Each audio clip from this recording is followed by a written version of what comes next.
Hey guys, so I thought since April is National Poetry Month, I would share with you guys one of my own poems. The best way I can think of to describe this piece is quirky. Some of my favorite poems are written by the likes of Shel Silverstein and J.R.R. Tolkien, so that kind of gives you an idea for the inspiration behind this piece. And so, without further ado, I present you with Gallantly Garrulous by Amanda K. Thompson. In a land that once was, a long time ago, I used a strange gift against a terrible foe. The gift came in form of my curious sight, considered by many a most awful blight. Every object around me, important or not, in a tangle and mesh of letters was caught. Every atom and eyebrow seemed made up of words. To my eyes, mine alone, be it cats, be it birds. They said I was different, and called me a freak. They dubbed me with stupid, crazy, and geek. I cared not what they thought, for they were all blind to the descriptions and adverbs contained deep inside. The rose, for example, is vibrantly hued, with scented and silky and passionate too. Now and then I would find an exceptional one, and I'd stick it in pockets and keep it for fun.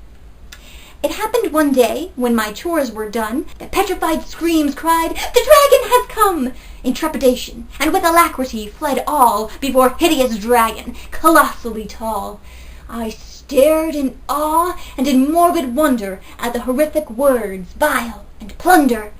Each dragon scale oozed graphic and gore, affrontive, offensive, they made my eyes sore. Such harsh and austere words could surely, I thought, be beaten and countered by some proper onslaught? "Stand back all!" I cried, and reached into pockets for my hodgepodge of words, keenly hoping to profit. It seems pockets, like me, are funny sometimes, cause my words to clump close, in ideas and in rhymes.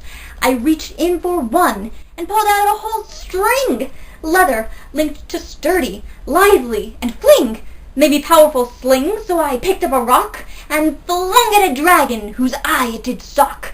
The dragon reared back with a fleeting stupefied, and in hellish hot fire a poor chicken fried. With a snap my garrulous sling rent asunder, another line did I pull, banning a blunder.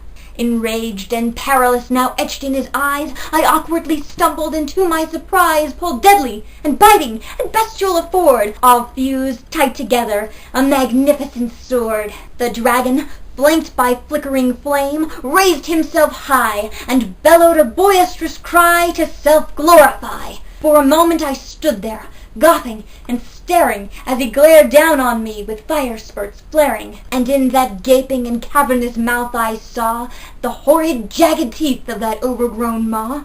With a sudden lunge, and even quicker snap, caught my sword twixt his teeth, yanked it up from my grasp. Towering above me he slowly advanced. I groped for more words, they were my last chance. My confidence surged, and I drooled them out blindly. Symbol of summer, friendly, and what's that? Kindly? Coupled with dirty sock smell could be only one thing. Daisy petals did not, but to dragon scales cling. I stared in horror at dragon, in terror, aghast. I knew I was doomed, and the end would come fast. My stare turned from horror to dumbfounded surprise, as with panic and dread he cowered down, half his size. Limbs all a-quiver, he took a step back, with his appetite lost for this little snack. The words shiver and fright sashayed cross his scales. Terror and flee followed pasty and pale. What could have fretted the dragon so easy? Surely not. Not a chance. Could it be the daisy?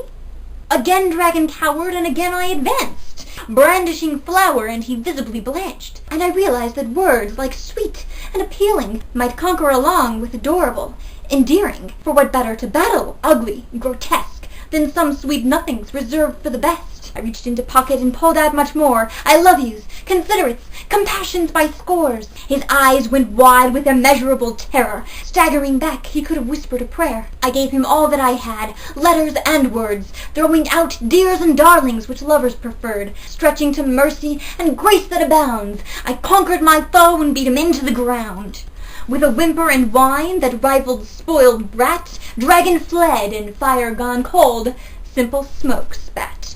Needless to say, I became a great figure of fame for the way I saved my village from dragon flame, and in great epic rhyme they tell every foreigner of me, their one and only Pockets, poet warrior.